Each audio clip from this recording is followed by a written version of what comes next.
Pues es un placer saludar a Ryan Haas. Él fue director para China y Taiwán en el Consejo de Seguridad del presidente Barack Obama. Y esa es la primera pregunta, Ana, por la experiencia que él tiene de estas difíciles relaciones. ¿Cuál es la necesidad o la principal razón para que la señora Pelosi vaya a Taiwán, creando pues mayor deterioro entre las relaciones de China y los Estados Unidos? ¿Por qué en este momento ir a Taiwán? ¿Cuál es la razón? Good morning, Mr. Haas. Thank you very much for your time at W Radio. And in your opinion, what is the reason behind Nancy Pelosi being in Taiwan today? I mean, what was the need of it, considering that it's, of course, escalating the tensions between Beijing and Washington, D.C., but what was the need of this trip of Nancy Pelosi to Taiwan today?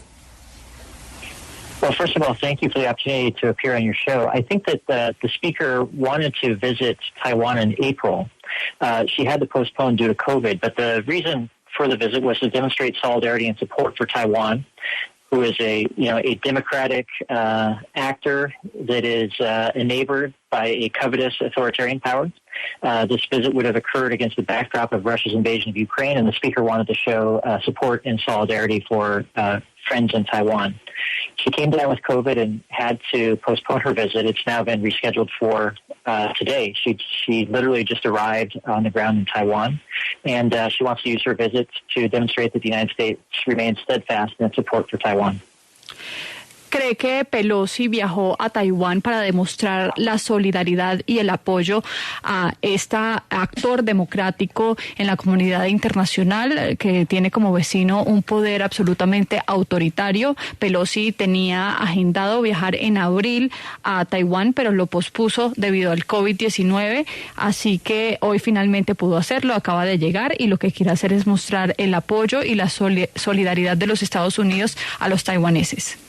Señor Haas, ¿es el momento correcto para este viaje de Nancy Pelosi a Taiwán y qué consecuencias por parte de China podremos esperar? Do you believe this is the right time for this trip, and what consequences could we expect from China? Well, it's a great question. If it were left to me, I would not have advised that this trip occur at this time. This is probably the tensest time of the year for the speaker to visit Taiwan. It's adjacent to China's PLA Day, which commemorates the founding of China's military. It occurs while China's military is participating in military exercises at its highest tempo of the year. It also occurs at the same time that China's leaders are preparing to head to a retreat to plan for the future of the country, and in the run-up to China's National Party Congress later this fall, where they will select leaders for the coming 5 years. So her visit comes at a delicate moment in the cross-strait relationship, in a delicate moment for China's domestic politics.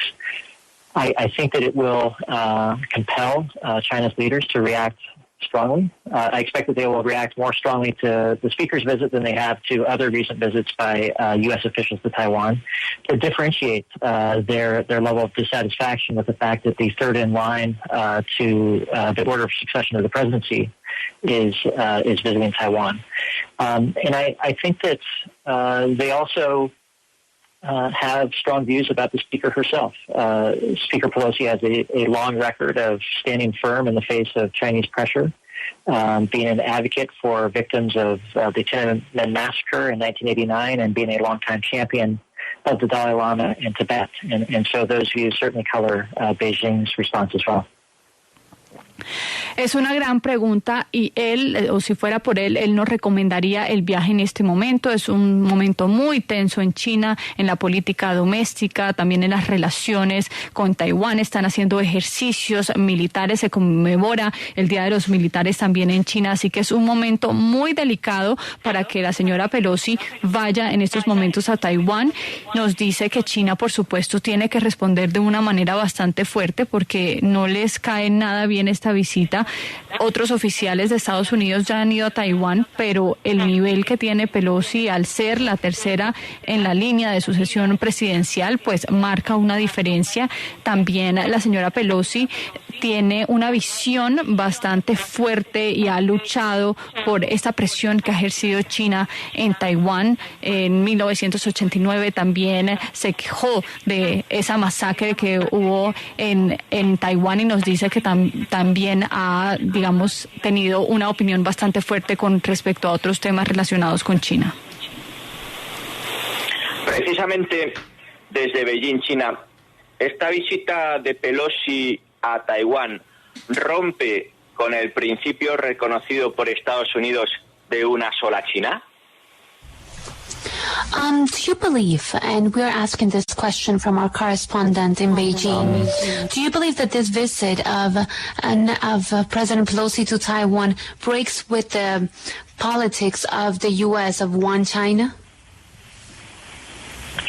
Well, it's certainly the view of the White House that there has not been any change to longstanding U.S. policy and longstanding U.S. support for the one China policy.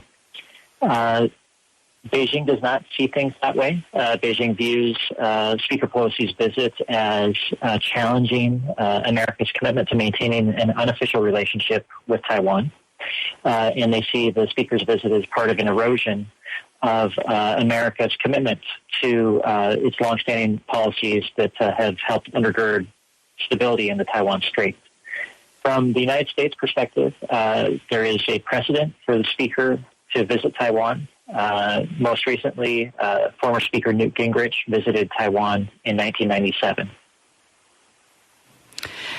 Nos dice que la visión de la Casa Blanca con respecto a una sola China no ha cambiado, sigue este apoyo, pero Beijing no lo ve así. Nos dice que esta visita de Nancy Pelosi es un reto para China, ellos lo ven de esa manera y dice que complica mucho las relaciones bilaterales porque lo que dicen es que Estados Unidos quiere mantener una relación no oficial con Taiwán y esa es la visión que tiene China al respecto y por eso no lo ven de buena manera y tampoco ven de buena manera ese apoyo que tiene los Estados Unidos con Taiwán. Así que para China es un desafío y el precedente que hay de este viaje a Taiwán por parte de una persona de este nivel se dio en 1997. Grace, pero ¿no será que esto se le salió de las manos? Que de repente anunciaron el viaje, pero luego no se imaginaron el efecto que iba a tener y ya no podían retroceder porque entonces quedaba Estados Unidos como débil frente a la comunidad internacional? Mr. Haas, but don't you believe that perhaps this whole trip got out of control? That when it was announced, I mean, when it was being planned, you know, it was going to be a trip. Of course, it was going to be news, but it was just going to be a trip. And when they started realizing the effect that it was having, it was already too late because if the U.S. retracted, they were going to look like weak. They would look weak in front of the international community. Well, I think that you've put your finger on an important issue. In the American domestic political discourse, there certainly is a strong preference for demonstrations of strength and resolve, and a real, I think, strong emotion that the Chinese Communist Party should not be able to dictate to the Speaker of the House where she can go and who she can meet. And the more that this issue became debated in the public and that China began issuing blustery threats toward the Speaker, I think the less room there was to find an off-ramp or a way to manage the visit. And so the public nature of the visit, I think, certainly has raised the tensions and sort of compelled both sides to retreat to positions of perceived strength and toughness for responding to the perceived provocations of the other side. ¿Cree que usted ha puesto, digamos, el dedo en la llaga y en el asunto del problema, Ana, porque en los Estados Unidos internamente hay una preferencia por mostrar esa fortaleza y quieren siempre demostrar que son bastante fuertes y obviamente no querían decir que el Partido Comunista puede dictarle a la presidenta de la Cámara Baja de los Estados Unidos con quién se debe reunir y en dónde. Así que cuando empezaron estas amenazas a los Estados Unidos por parte de China directamente a la señora Nancy Pelosi, pues empezó un ataque mutuo y empezó esta tensión para demostrar esos dos lados y esa posición de fuerza y cada uno empezó a responder de esa manera. Él decía, este viaje estaba programado para antes de la pandemia, pero después de la pandemia el mundo cambió de alguna manera. Hay una crisis económica, hay una invasión a Ucrania, la tensión mundial y la situación es muy compleja. ¿De qué le sirve este viaje a la política internacional de Estados Unidos y al mundo, cuando esto lo que puede hacer es acercar más a Rusia a China? You mentioned that this trip was planned before the pandemic, but of course that the world has changed after the pandemic. We are in an economic crisis, perhaps worldwide. There's the Ukraine invasion. And really, in which way could this trip help the political scenario of the United States internationally? Because at the end, it just looks like it's uniting more Russia and China. Yeah, it's an important question. There is a narrative battle underway between the United States and China right now over Speaker Pelosi's visit. The Chinese narrative is that the United States is instigating trouble and bringing problems to Asia's doorstep, and that if the speaker would just stay away, that the situation would become calmer. The United States perspective is that the speaker's trip is consistent with longstanding policy that the United States remains committed to upholding peace and stability in the Taiwan Strait, that the United States wants to maintain open channels of communication with Beijing, and to manage cross-strait issues without threat or use of force. And so both sides are trying to paint the other as the troublemaker in this scenario. To your specific question, I think that from the speaker's point of view, it seems that she wants to demonstrate that the United States will not be bullied by China or anyone else, that it's firm in its conviction and its support for values and principles such as standing alongside democratic partners who are facing stresses from authoritarian neighbors, and that this demonstration of resolve will give confidence to other countries around the world that the United States means what it says when it says that it stands up for democracy and for its friends and partners around the world. Es una pregunta bastante importante en este momento porque, bueno, desde la perspectiva de los Estados Unidos, el problema es que aquí lo que quiere hacer Estados Unidos es mostrar este apoyo a Taiwán, quiere mantener esos canales abiertos con Beijing, así que el uno y el otro se están pintando como el problema. Para Estados Unidos el problema es China porque está incitando, digamos, esta retórica de guerra por la visita de Pelosi. Y pues para China lo que está haciendo Estados Unidos es creando un problema en la puerta de Asia con esta visita y pues Pelosi para ellos pues si no llegara simplemente calmar el asunto. Así que para China la visita de Pelosi es lo que crea el problema y para los Estados Unidos ellos están en su derecho de estrechar estos vínculos con una nación democrática y mantener también los canales abiertos con Beijing, pero desde el punto de vista de Pelosi lo que quiere demostrar es que Estados Unidos no le va a hacer bully nadie, ni China ni nadie, comparten los valores con los aliados democráticos y va a defenderlos de esos vecinos autoritarios que puedan tener y pues eso también le da confianza a otros países del mundo de que Estados Unidos hace lo que dice. ¿Qué puede hacer el presidente Biden? Porque ya lo ha hecho, está la señora Pelosi está allí. Ahora, ¿qué puede hacer el presidente de los Estados Unidos para precisamente aliviar estas tensiones con China? Nancy Pelosi is already in Taiwan. What can President Joe Biden do at this point to de-escalate the tensions, to minimize the effects of this visit? What can be done at this point? Well, at this point, I think the most important thing that U.S. government officials, up to and including the president, can do is to demonstrate that the United States has a long-standing, principled posture and approach to Taiwan, that the United States' objective is to preserve peace and stability, that the United States opposes unilateral changes to the status quo in the Taiwan Strait by either side, and it does not support Taiwan independence. The more consistent, principled, steady that the United States can demonstrate itself to be, the better it will be able to manage the situation and avoid being painted by the Chinese as the troublemaker in the region. On top of that, I think that it's important for President Biden and members of his staff to remain in direct communication with their Chinese counterparts. The direct connection between them will help to shrink space for miscalculation and ensure that both sides have clarity on the intentions of the other side's actions before they make decisions on how best to respond.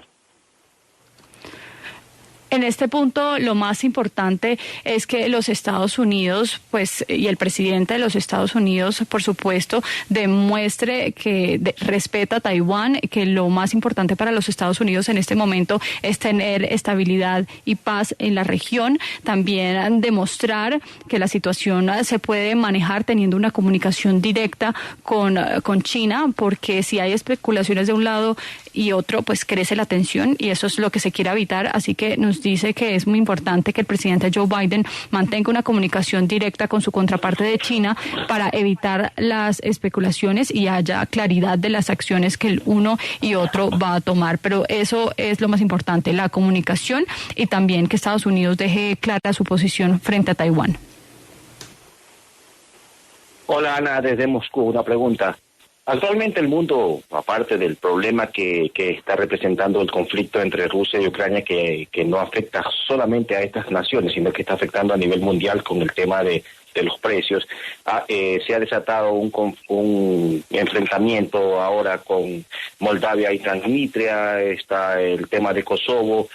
Al hacer Estados Unidos esa posición de poder con el tema de Taiwán, no, o sea, no está demostrando que su posición de poder puede poner en peligro la estabilidad a nivel mundial.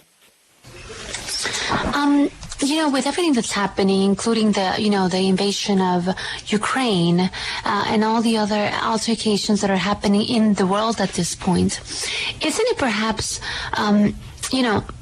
problematic that the U.S. wants to show their power position at this point? Isn't it problematic them, it's like if you're in a fight and there's many other fights and then you're pushing this fight when there's so many other things to fight for. Don't you feel that perhaps this fight to show that they are powerful is problematic at this time? Well, I very much agree with the premise of the question that there are a multitude of global challenges right now. I think the international system is under as much stress as it has been for years, if not decades. So I agree that there is an imperative for the United States and its partners and other capable actors to come together to address challenges related to pandemics, to food security, energy security, economic recession, and so many other problems. I hope that the United States and China will be capable of doing that. When President Biden and Xi Jinping, the Chinese leader, spoke by phone last week, they seemed to indicate plans to meet each other face-to-face in November in Asia on the margins of a multilateral meeting such as the G20 or the APEC leaders meeting. That will be an important opportunity for the world's two most capable actors with the most resources available to them to demonstrate that they are capable of overcoming their differences and addressing challenges that the world confronts. I think the world looks to the United States and China to rise to that challenge. And if either party stands back or steps back from that responsibility, I think that they will be judged harshly by the rest of the world. So my expectation is that the United States will be prepared to step forward and to work with their Chinese counterparts to manage their areas of difference and deal with the problems that the world confronts. We will have to wait and see if Chinese counterparts will be willing to step up with the United States in that effort.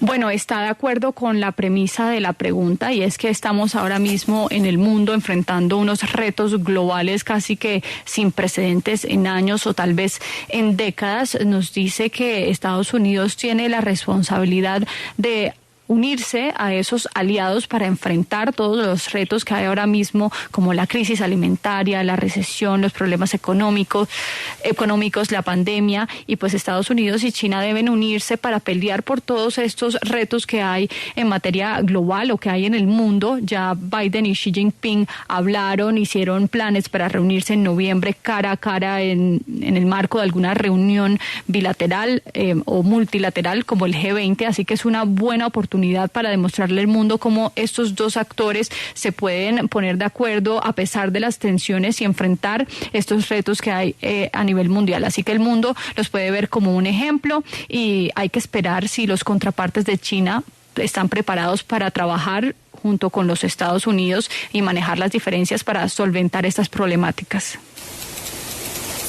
Ana, por favor, pregúntele a nuestro invitado por qué Estados Unidos ha arriesgado tanto por Taiwán. ¿Qué es lo que ha hecho o cuáles son las razones que motivan que Washington sea capaz de llegar a esto por esta isla? In your opinion, why has the U.S. risked so much for Taiwan? I mean, why has the U.S. been, allowed itself to risk so much for this island? Well, I think the people of the United States have a genuine affection for the people of Taiwan, and that's reflected through the actions of their representatives in Congress. There's also, major strategic stakes. Taiwan is a leading democracy in the world. It is at the center of global value chains. It is the world's leading manufacturer of advanced semiconductors upon which our economy and the economies of many countries around the world depend. And there's also, important strategic stakes as well. Taiwan is viewed as a bit of a bellwether of the strength of America's commitment to stand by its allies and its partners around the world. And if the United States were going to stand back and back away from Taiwan in a moment of stress, it would have tremors that would be felt in America's alliance relationships elsewhere in the world. So I think for that combination of factors, the United States has remained pretty steady, pretty determined to demonstrate its support for Taiwan and to try to create conducive conditions for people on Taiwan and in China to find ways to resolve their differences peacefully without threat or use of force. Well, thank you so much, Mr. Ryan Hass, for your time in W Radio. It's been a pleasure talking to you today. Thank you for having me. It's an honor to be with you. Thank you, bye bye. Pues nos dice que los Estados Unidos tienen un afecto genuino por Taiwán, por su gente. Eso lo demuestran los representantes en el Congreso. Nos dice que Taiwán lidera esa iniciativa democrática en el mundo. También es el centro de los cambios de los valores en el mundo. Es una potencia manufacturera de la cual dependen muchas economías en el mundo. Así que también es un punto muy estratégico para Estados Unidos y sus aliados. Así que ellos al alejarse de Taiwán, no se sentiría bien dentro de los Estados Unidos en la política interna, también se sentiría mal fuera de los Estados Unidos y es un mal mensaje para el mundo si se le da la espalda a Taiwán. Así que la decisión que ha tomado los Estados Unidos es mantenerse firme y determinado en este apoyo a Taiwán y crear las condiciones para que tanto en Taiwán como en China se puedan resolver esas diferencias sin la necesidad de un confrontamiento bélico.